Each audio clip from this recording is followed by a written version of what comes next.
Welcome to Feminist Question Time, brought to you by Women's Declaration International, the leading global organization defending women's sex-based rights against the threats posed by gender identity ideology. Many of us have been active feminists since the 1960s and 70s. We were not surprised when this new attack on women came along, and we have not changed our analysis. In 2018, we wrote the Declaration on Women's Sex-Based Rights, which lays out our position and has been signed by nearly 40,000 people from 160 countries and is supported by 543 organizations. To promote the Declaration and sex-based rights for women and girls, we have volunteer activists, including country contacts from every continent. Please join us. You can also become a member of WDI to help our work by volunteering or donating. You can find us at info@womensdeclaration.com, or you can find your country contact on the website, which is womensdeclaration.com. The US chapter of WDI is looking for board members. It's seeking to fill between 1 and 4 seats on the board of directors for the upcoming 2025-2026 term. You can find information about that at womensdeclarationusa.com. Our program today is mostly about surrogacy. We'll start with Louise Flynn from both Canada and Belgium, who will talk about the surrogacy submission to the United Nations based on the WDI book, Women's Rights, Gender Wrongs. Then we'll go to Maria Binetti in Argentina, who will talk about surrogacy in Argentina and her submission to Reem, the Special Rapporteur on Violence Against Women and Girls. Then we'll turn to Leighan Burns, who will talk about using the Declaration on Women's Sex-Based Rights to lobby policymakers in Canada. Then we'll have Dianne Post in the USA, who will talk about her submission on surrogacy. And then we'll switch gears and turn to Joni and Goldie, who will be telling us about RadFem Summer Camp, the importance of women-only events, and specifically about the need for institutions that transmit radical feminist theory as well as culture. So with that, I will turn it over to Louise. Louise, welcome. Before I begin, I would like to thank all of the people who contributed to the book Women's Rights, Gender Wrongs. The fact that there was so much information on each country provided me with an opportunity to contribute and to serve. You might think that what you did was a small act, but it was huge. About a year ago, during a Saturday webinar, there was an open invitation for all to join the Tuesday weekly 30-minute UN meeting, which follows the weekly country contacts meeting. I started attending the UN meeting recently. I was drawn to try to do something, serve this particular committee, because for years, as a middle school teacher in the international school system, I promoted and was very enthusiastic about the UN sustainability goals. At that time, I had no idea that gender equality probably already meant an open concept of gender. I had no idea. So I started attending these UN meetings recently. It's not a problem, by the way, when a member of the committee is absent even for several weeks. The open invitation stands. People are welcome to join the weekly 30-minute UN meeting. A couple of months ago, I had an opportunity to contribute to a UN submission. I would like to tell you briefly about that. The reason I'm here is really to give an example of how someone who doesn't have very much experience with serving WDI can actually do something, even though it may seem minor. First, I'd like to talk to you about the book. I was aware of the book. I had never done any research into the book. I had not purchased the book. Fortunately, the access to the book was provided to me so that I could do the following. First off, what is the book? Women's Rights, Gender Wrongs, The Global Impact of Gender Identity Ideology was first published by WDI in 2023. There are 360 pages. There are photographs. The authors of the editorial material are Cap Aiken and Sally Wainwright. So a submission, there are authors for individual chapters. There's a foreword by Sheila Jeffries. I recommend that everyone purchase this book. It's available online. I had permission from Sally to utilize the book. I simply copied and pasted short blurbs related to surrogacy in each country section. This was easy for me to do. The purpose was to prepare a submission signed by me, a signatory of WDI, and of the declaration, and it was submitted both by myself and by WDI to the Special Rapporteur on Violence Against Women and Girls to the General Assembly 80th Session on Surrogacy and Violence Against Women and Girls. So in other words, it was sent to Reem Al-Salem. I'd like to talk to you a little bit about the book itself. The first half of the book is basically individual articles or texts. It's divided into 3 subsections. Politics, there are 11 articles by women from around the world. Places, 8 articles by women from around the world. And third subsection is people. There are 9 articles by women from around the world. Fantastic reading. The second part of the book is the country reports. That's where we come to what I have done. I use the country reports. There are 35 countries or jurisdictions that have reports. So these country sections, basically they start with a basic introduction, then something about the international treaties, the change of legal sex and anti-discrimination legislation, and data. Then comes specifics to the Declaration of Women's, the WDI. So basically, each country submission or contribution reports on the 9 articles of the declaration. So, for example, number 1 is women's rights are based on their sex. Number 2, motherhood is an exclusively female status. Number 3 is physical and reproductive integrity. This is where there's a small blurb from each country on regulations regarding commercial and altruistic surrogacy. That's what our concern is today.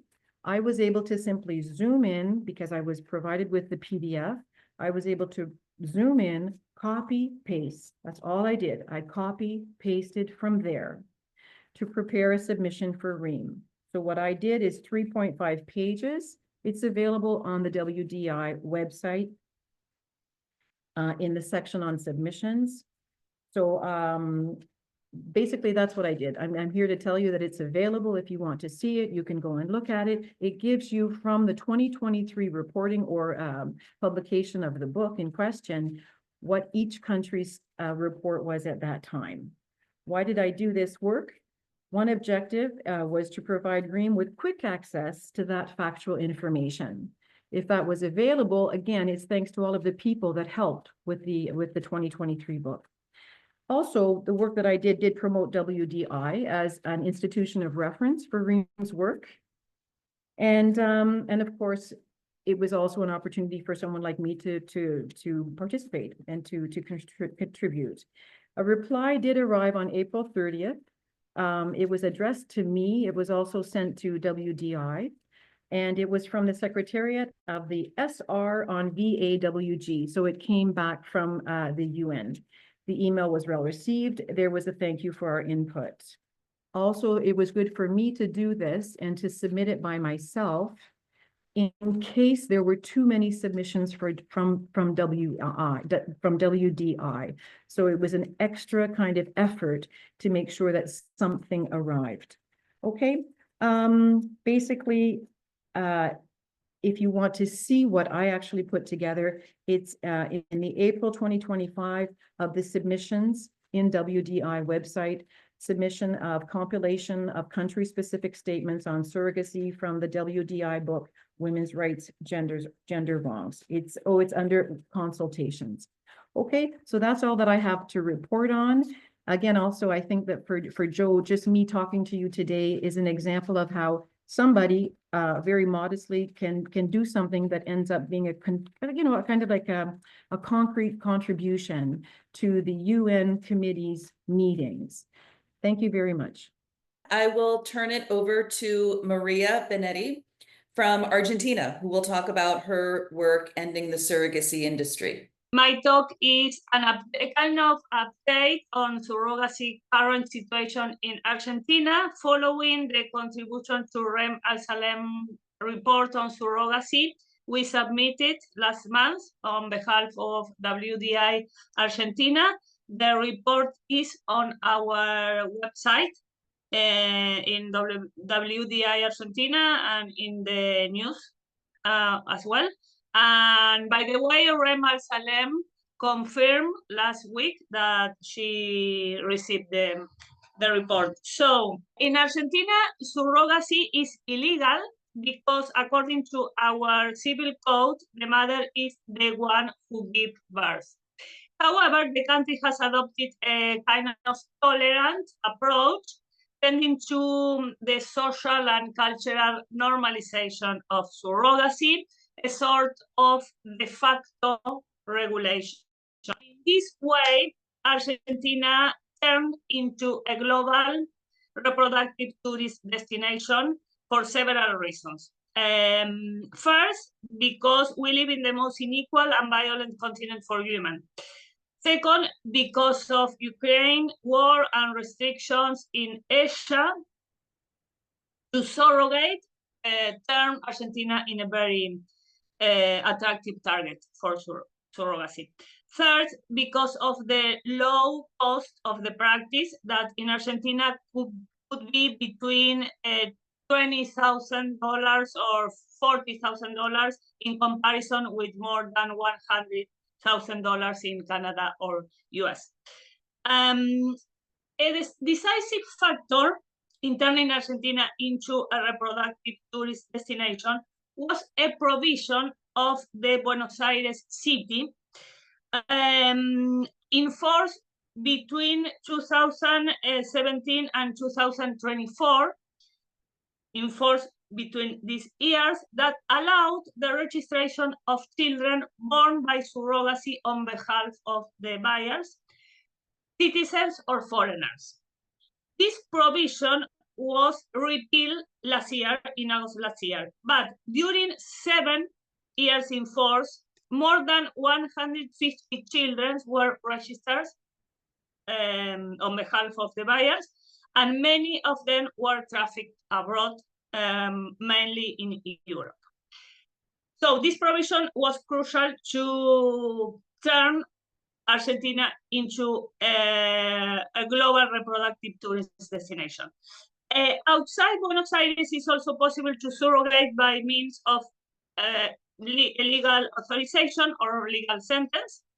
In this case, any judge in Argentina can say that the law according to which the mother is the one who gives birth is unconstitutional. So declaring the unconstitutionality of that law for a particular case, then surrogacy is allowed. In some places, there is also a protocol, a kind of legal protocol to surrogate. And during the last government, not this one, but the last one, surrogacy was presented as a matter of justice, inclusion, and family rights. Since 2000, there have been introduced 39 bills to legalize surrogacy in Argentinian Congress. However, none was treated, fortunately. The point is that last year, 2024, was a turning point for surrogacy in Argentina because of the new government, which is a kind of new liberal and conservative right. So this changes completely the political framework and also the legal one.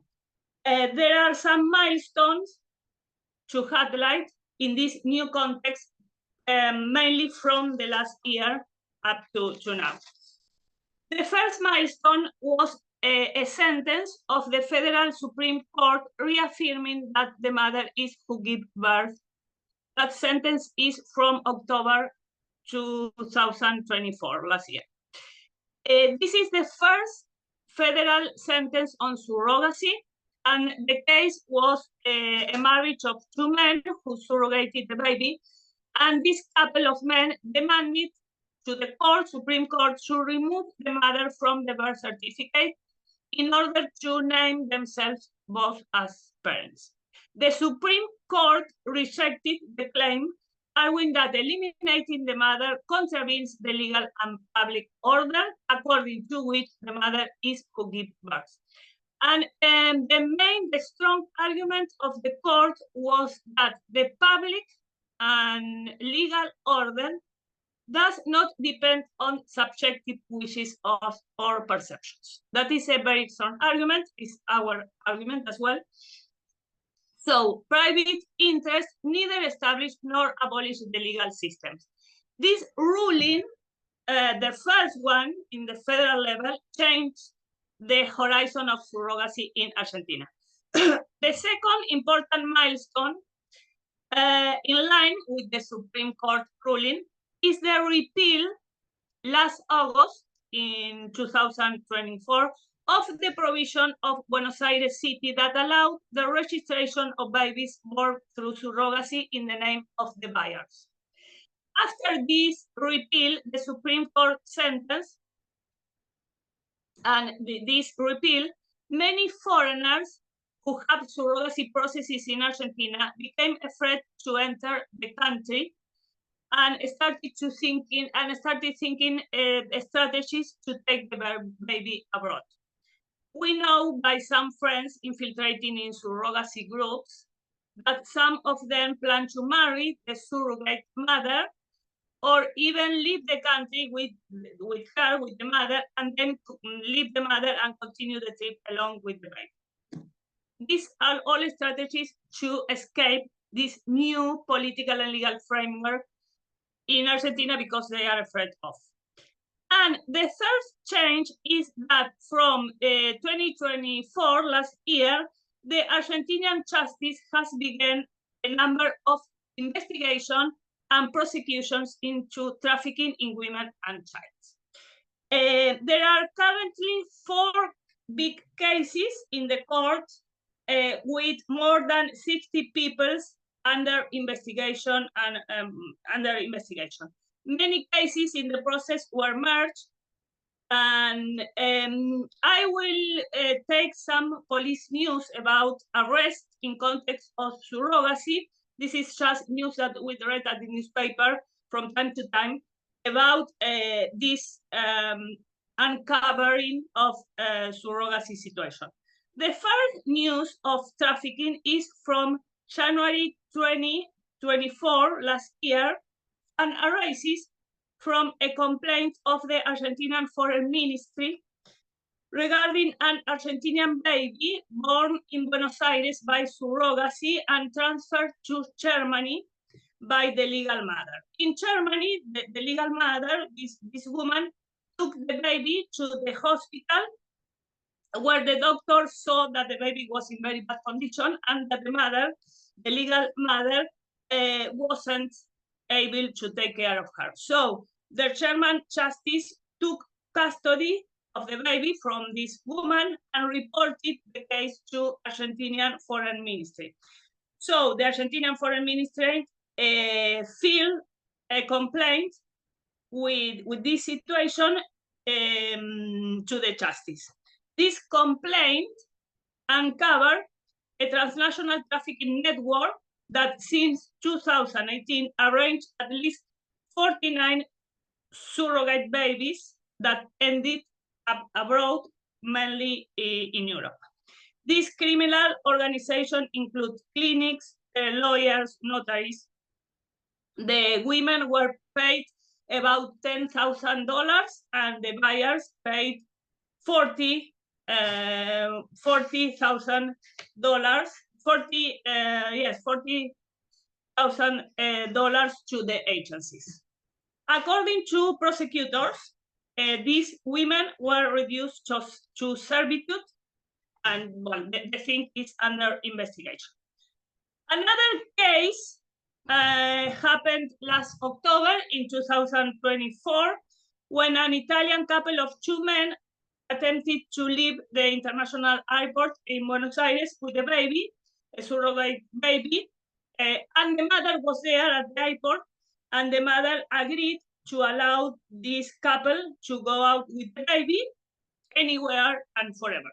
So the airport authorities prevented the couple to live in the country with the baby. And finally, the mother confessed that she had signed a contract and has been paid about $6,000 for taking the baby, the pregnancy, and she did it because of her extreme need and poverty. Also, she said that many of her neighbors do the same because of the extreme poverty.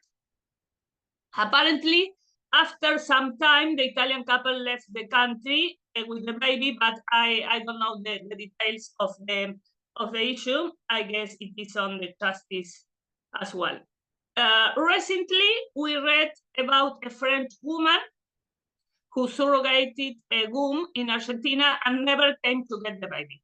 The baby was born prematurely and was hospitalized. And in that circumstances, the mother said that she was not the mother, but another woman who never came, a French one who never came. Now the baby is in temporary custody with the family, and the case is in justice. The federal court is also investigating 2 clinics for reproductive exploitation in the city of Cordoba, a city on the west of Argentina, where 14 vulnerable women were victims of trafficking. This case involves clinics, lawyers, psychologists, etc. There is also a strange situation with pregnant Russian women who used to travel to Argentina who gives birth. In March, the police uncovered a Russian and Ukrainian women trafficking network in the south of Argentina. That network functioned as a religious sect. There is the case of religious sect uncovering trafficking situations, crimes. And there were many Russian and Ukrainian women, even minors, seeking assistance at the public hospitals for childbirth in Argentina. This is a very striking and unclear situation to see so many Russian and Ukrainian women giving birth in Argentina. I don't know what is behind that, but it's really striking. And I guess it is under investigation as well. And finally, another example in Corrientes, in the north of Argentina, the justice is investigating a reproductive exploitation trafficking network. The police rescue a baby from a criminal organization in this city. This place is the poorest part of the country, known for children trafficking. So this is an example, some examples to show how is the current situation now in our country. The good news is that the justice seems to have been active since last year in a more clear political and legal framework. The Supreme Court ruling and the repeal of Buenos Aires city provision are good signs.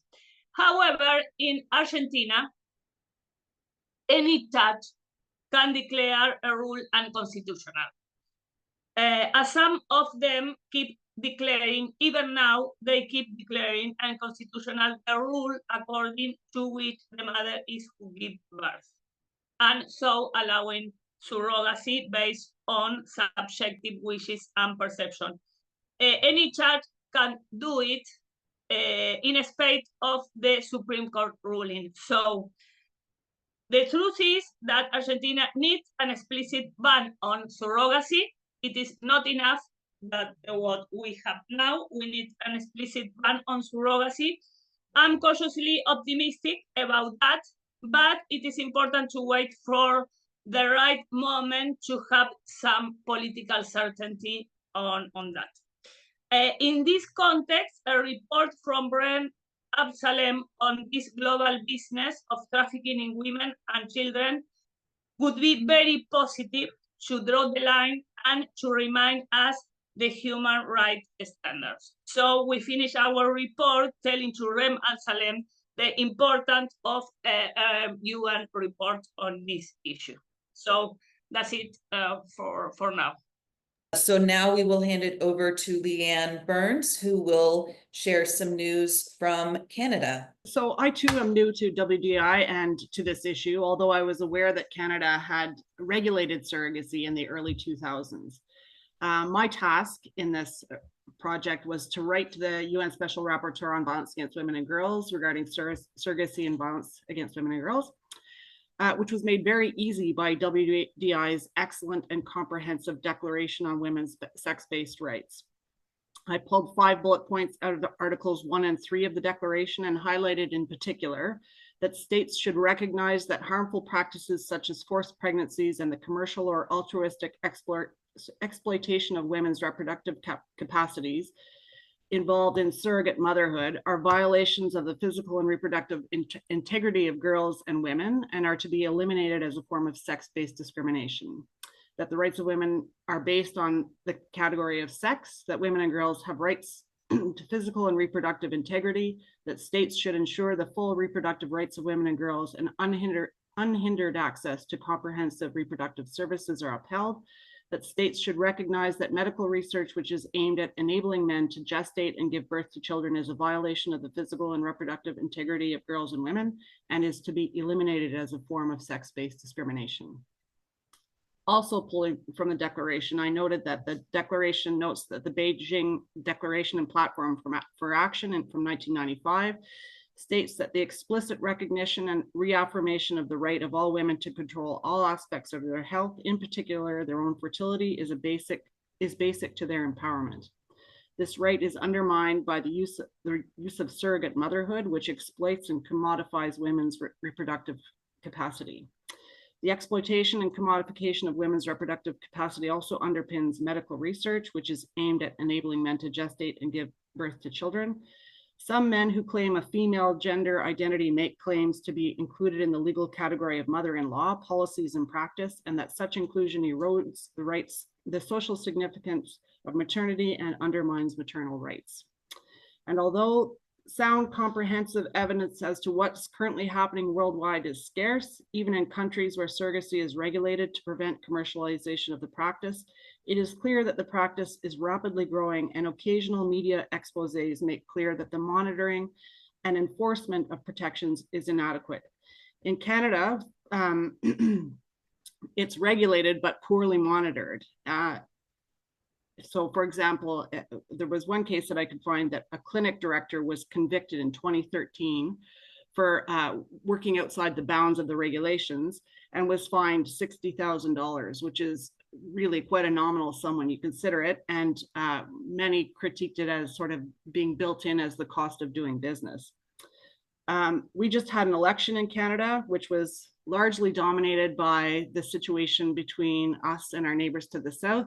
So it was very hard to insert anything into that election at all. But I did canvass what women's groups were saying and whether anybody had this on their radar. And it was not really, I couldn't find it really amongst many women's groups in Canada. So it needs to get a higher profile here.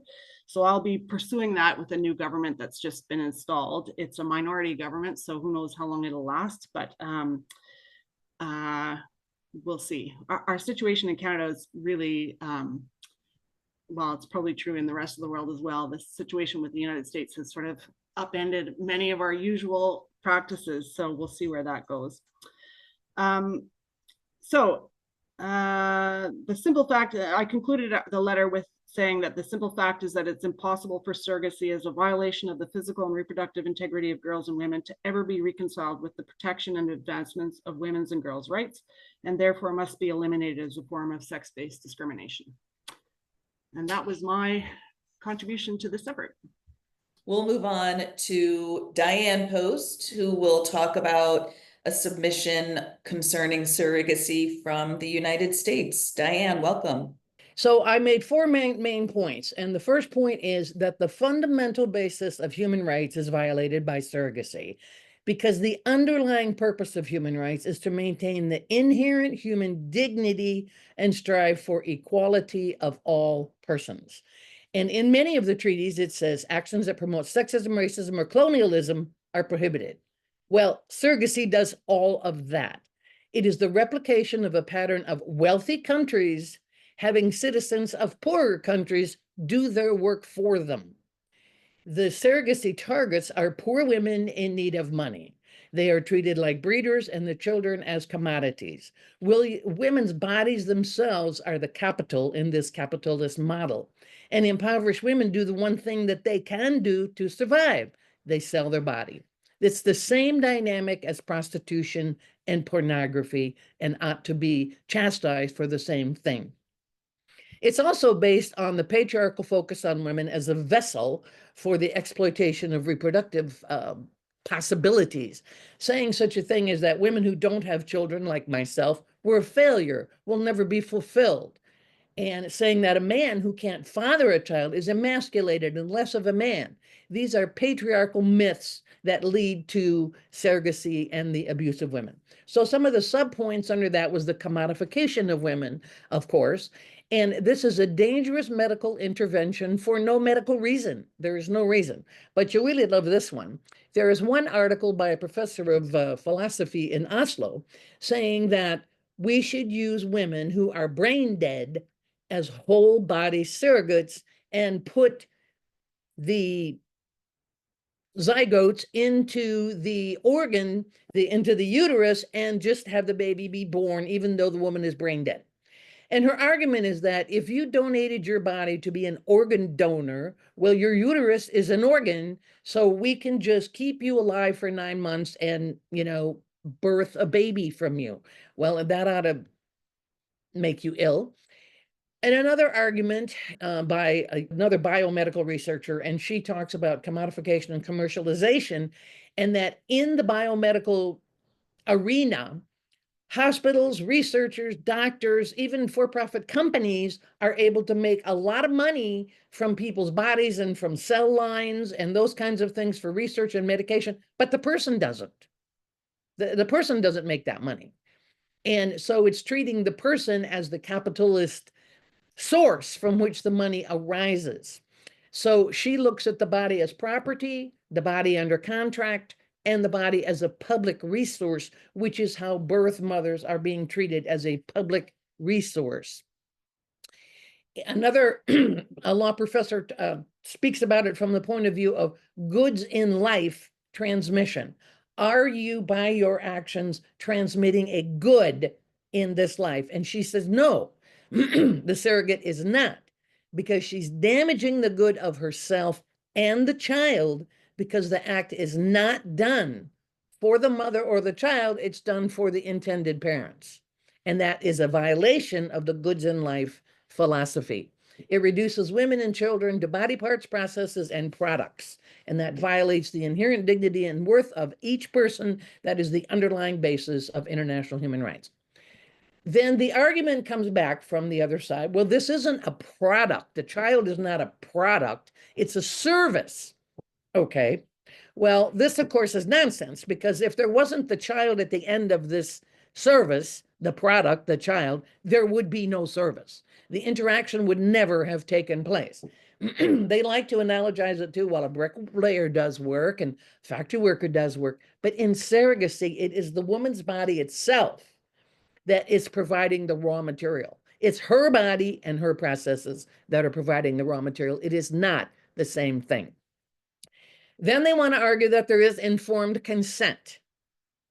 Well, there is no informed consent when you have no other choice. Women's bodies have become the instruments to deliver some service to another person.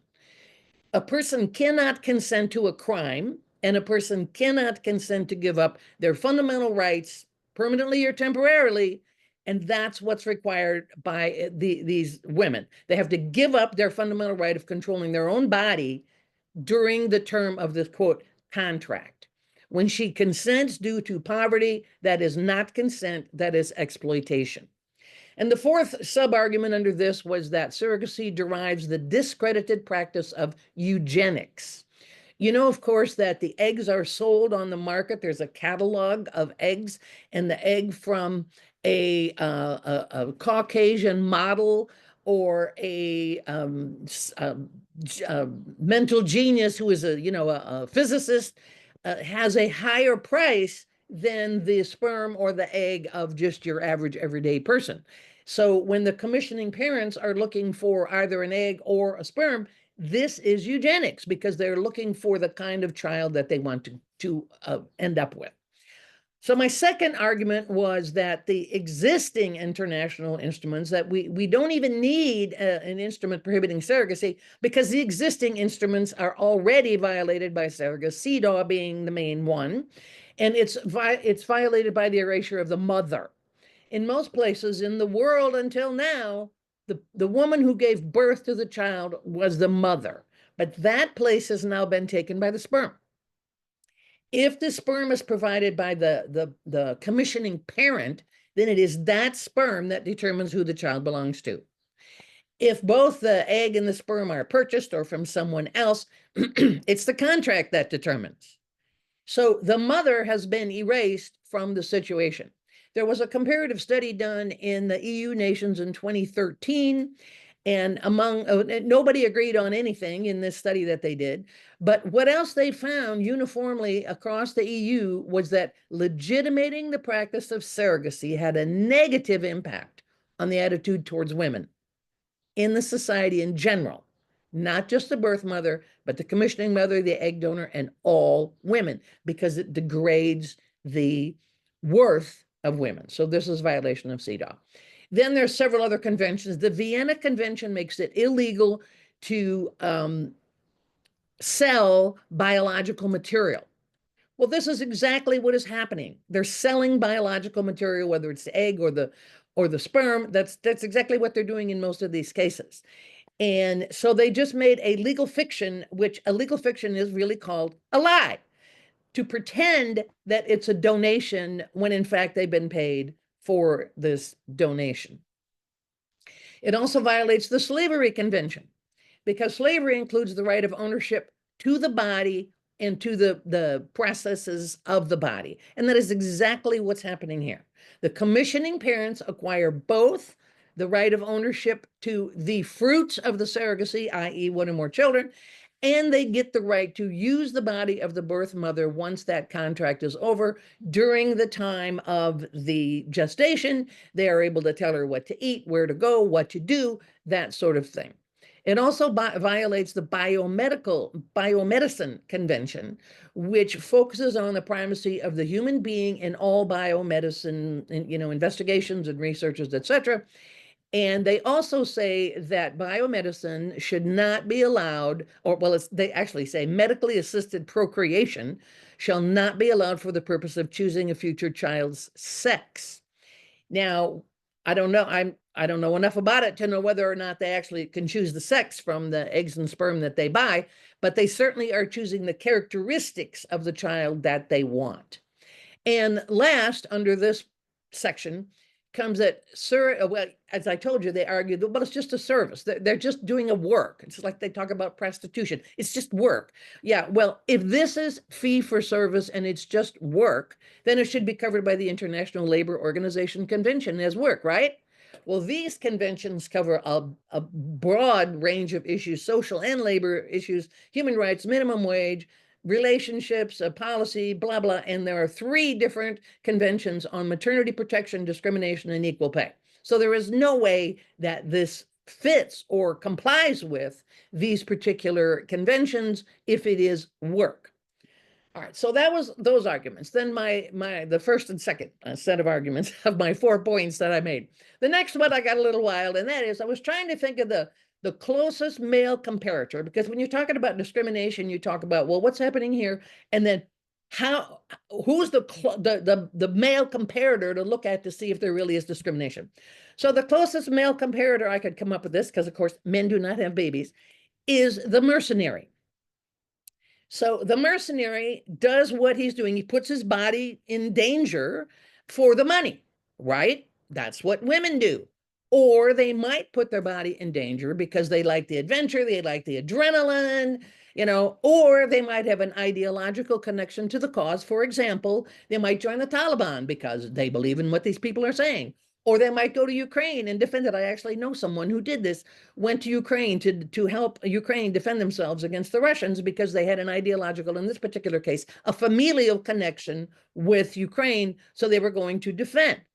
But it doesn't matter. So women also might have a altruistic idea or an ideological or familial connection to decide to do what they're doing. But it doesn't matter in mercenary, because regardless of their intention, whether it's a good one, a bad one, or no intention at all except to make some money, it is prohibited. It is a crime. It's not just prohibited, it is actually a crime. So some will argue, oh, but the mercenary is committing aggression and hurting somebody, and the birth mother is helping someone. What if they went to Ukraine to help them in self-defense? They're not hurting someone. They're trying to protect people. What if they went to Palestine to avoid genocide? They're not hurting someone. They're trying to protect someone. So it's the same argument. So men are not allowed to risk their body for this, but women are. Why? Then I went out on the limb, and that was, I looked at animal breeding practices. They have more protection than women in surrogacy. In the bull agreement for a stud bull, they talk about insuring the bull and making sure that afterward the bull is restored to full health. In the guidelines for ethical breeding practice for the Siberian Husky Club, they have a lot of provisions. They say that breeding is not to produce a litter, so you may not even work. So you pay in advance, whether there's a litter or not, you pay in advance. They also set an age requirement on the female and requirements on how frequently she can be impregnated. And they insist that the breeding is to produce a better dog, not to increase the sales of pups. Well, of course, all we're doing in surrogacy is increase the sales of babies. Now, this part I particularly like, and I've been arguing about this for a while. The purchaser should be investigated to make sure they have the proper careability. Here, the commissioning parents or the purchasers are allowed to just purchase. Nobody is checking into them to see what kind of people they are, or will they, in fact, abuse this child, harm this child? What do they plan to do with this child? There have been cases where sex traffickers and child abusers tried to have women have children for them, so they had their own child to abuse. So also in these ethical practices, the breeder must allot time for socialization and play with the puppies and the mother before taking them away. Well, you know, that doesn't happen. That bonding is not allowed to happen with women, of course. And also on the, are they capable of doing this? They must follow up for a year after with the buyers of the puppies to ensure they're giving them safety and proper treatment. That certainly none of these things happen with women. So in conclusion, it's a decentering of women from the birthing process and centering men. And I ended the presentation by a quote from the 1999 Sweden Sex Purchase Act. It was enacted with the rationale that, quote, gender equality would remain unattainable as long as men buy, sell, or exploit women and children by prostituting them, unquote. The same is true for surrogacy. As long as men can buy, sell, and exploit women and children, there can be no equality. Thank you. And we're going to shift gears now and go to Joni and Goldie, who are going to talk about RadFem Summer Camp. So welcome, Joni and Goldie. I'm Goldie Hoffman. I am an actor, comedian, writer, and but now mainly RadFem, radical feminist, and organizer of RadFem Summer Camp, one of the organizers. Hi, I'm Joni Zander, and I am a van lifer. I was thinking about my introduction and realizing that I am literally sitting in a van down by the river right now on public lands. So I thought that was kind of funny. But yeah, so I would like to show you a quick video invitation so that you can see what we've got going on for you. Here we go. Hi, I'm Leigh. Hi, I'm Goldie. Hi, I'm Joni. And I'm Frida, another one of your RadFem Summer Camp counselors. And I'd like to invite you to a woman-only week in the woods, June 24th to 30th, featuring radical feminist history and theory, political strategy and organizing skills, along with songs and stories around the campfire, free time for making friends, fun and games, gentle hikes, arts and crafts, live performance, and some very yummy food. Come to Wolf's RadFem Summer Camp for up to 7 days to teach and learn, recharge and reconnect, listen and be heard, meet with old friends and new, as we build a magical village in a hidden forest venue. Find out more at womensliberationfront.org under the Getting Involved tab. Presenters include human rights activist and author Yasmin Mohammed, writer, radical feminist, and environmentalist Leigh Keith, writer and historian Aja Lyons, writer and professional organizer Amanda Kovatana, and many more. Come for all 7 days or as little or as much of it as you can. Not into camping? We have a hotel nearby with a discount just for you. And if you love the idea of RadFem Summer Camp and want to support camp and the women attending, we also welcome your donations. Again, our website is womensliberationfront.org/2025-summer-camps. We hope to see you there. Oh, yes, dogs are welcome too. Well, as long as they're well behaved and not just when they're sleeping. We wanted to share just really quick about how we each came to the movement. I have been in women and girls only space my whole life. I'm a lifelong Girl Scout, very disappointed with how that organization is going right now. But also as a nomad, I've been organizing nomadic women and then nomadic lesbians. And luckily found myself in with a whole bunch of radical feminists on the road, and started visiting women's lands, and it was just a natural progression for me. I totally entered the scene in a very different way, and that's something we wanted to highlight. You know, we all come from different walks of life. The U.S. is so vast, and we're not just in the U.S. You know, Canada, U.S. Everywhere, and you know, we all have different backgrounds, and we're all here on this issue, on building this movement. I came into it because from a very young age, I was born into actually a very ultra religious environment in a Hasidic Judaism. And if you know anything about that, there are very strict defined gender roles, dress codes, all of that. So when I saw this happening, I instantly recognized this as regressive, and you know, the thing that I got away from. You know, it was terrifying to see this. I kept watching this with apprehension. I wasn't in any of the movement. I studied history and politics, and then went into entertainment. And of course, as you know, Hollywood is completely captured. And so I sat there for several years, having to do this juggling act of self-censorship and all the while watching this and saying, is anyone doing anything about this?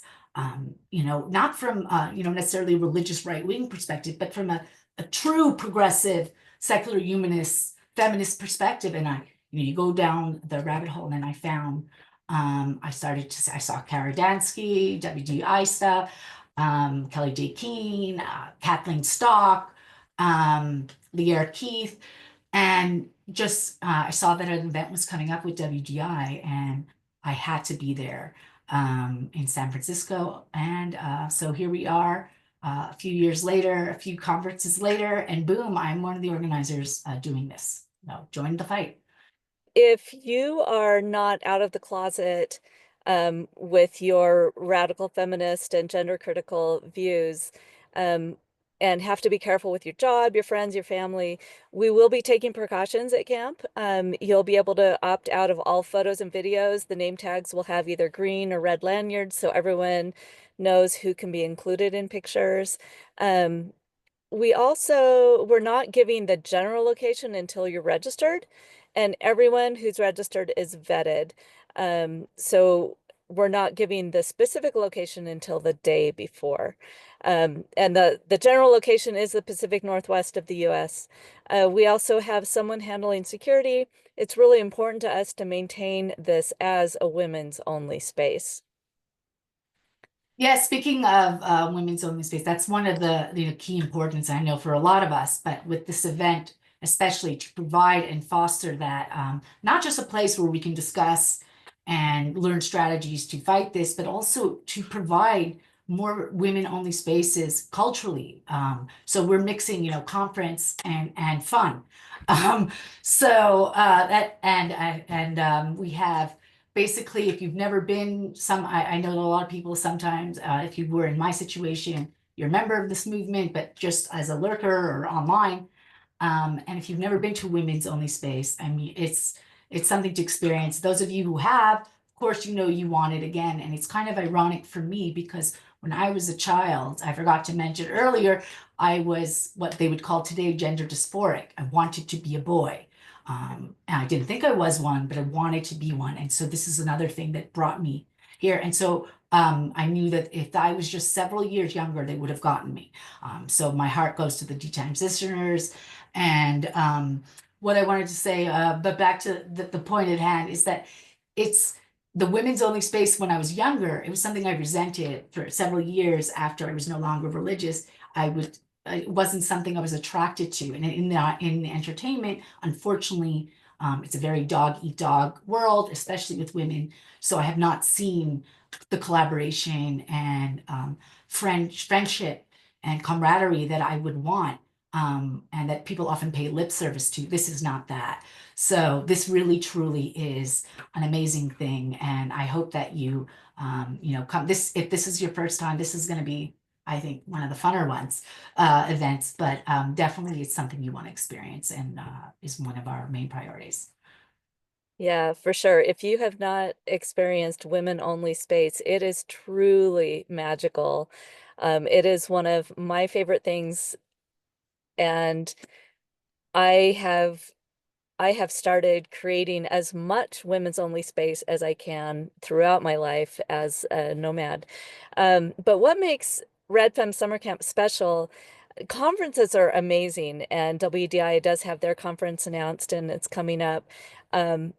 But we wanted to go a step farther and have a full week of not just conference, but an adult summer camp vacation.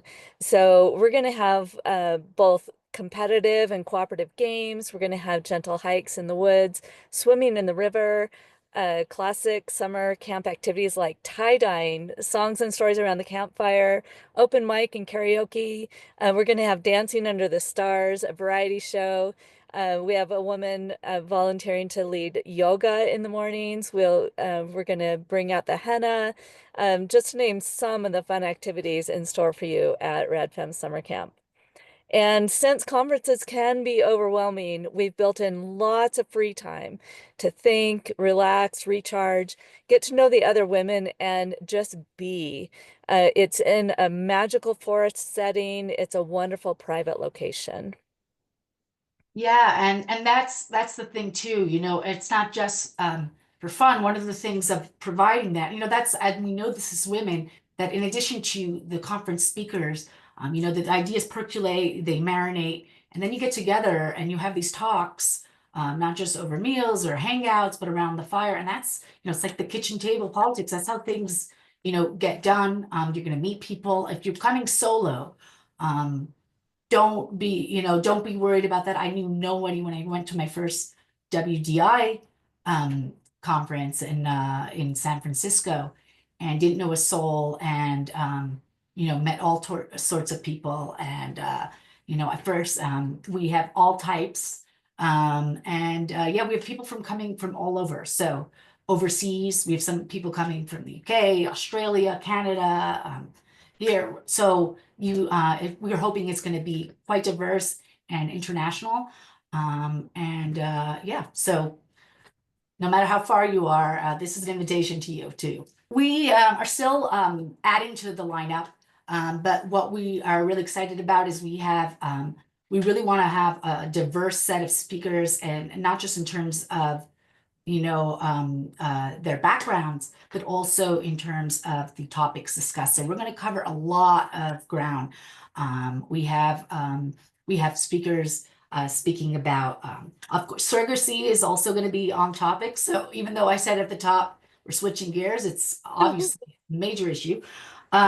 We are going to be, Leah Keith's going to be doing a workshop on NVDA, nonviolent direct action, and RadFem 101.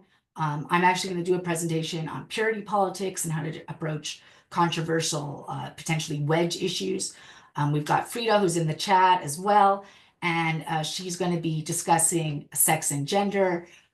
We have other speakers tackling, racism within feminist movements, anti-Semitism within feminist movements, and things that can and do lead to factionalism, and also lots of fun, and as you said, strategizing.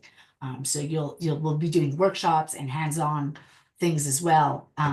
But yeah, the fun part is part of that too, because I really believe they do go hand in hand. You could have potentially thorny issues discussed, but we need to be able to go there if this movement is going to get somewhere, because and discuss it civilly, and then you go for a walk together, and that's we're women. We know how to deal with this. We know how to communicate and multitask, and we can, I think, learn to we can tackle all types of topic and still learn to remain colleagues and friends and comrades. So yeah, now you may be thinking that if it's a camping or camp out that you need to be driving, and that is not true.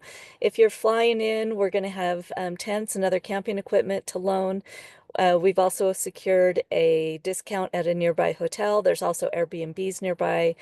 And because women are coming from all over, and food while you're camping can be really complicated, we are providing all of the meals. So so don't worry about traveling in from far away. We do have women coming from, as Goldie said, Australia, UK, Canada. Although we were realizing that the women coming from Vancouver are actually closer to the event than Goldie is in the LA area. So, but it is going to be an international event. And that does cover our presentation. And we may have time for a few questions, but again, our website is womensliberationfront.org/2025-summer-camps. And I know that Leigh and Frida are putting it in the chat. So Goldie and I want to say, come learn and have fun with us. Once you register, we do have an email that goes out, and if you need airport information, then you request that from us, and we'll give you the airport information that makes it really specific as to where you're going. But the general area is the Southern Oregon area. So if you're thinking about a road trip or whatever, but yeah, so the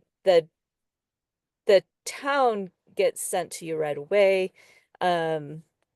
And then the actual specific location will be sent out the day before. Yes, as you all know, and I'm sure this is an issue for all of you, unfortunately, this is why it's so hard to have these spaces. You have people actively trying to get these shut down or infiltrate or attack, and it's terrible. And we're not going to let that stop us, of course. WDI, Wolf, that's why.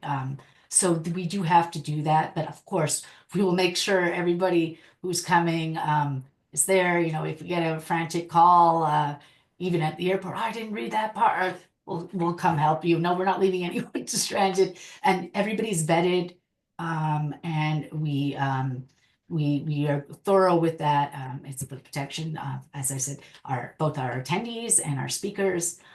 We will be doing our own security as well, and yeah, it's a beautiful region, Pacific Northwest. That's what we can say. It's one of the most beautiful regions. I didn't mention I'm Canadian and American. I've lived all over in both, and they brag about that when I lived in Vancouver, most beautiful place on earth, BC. And I'm like, it's not just you. So there's some states in that region, but yeah. So that's you'll get all the information.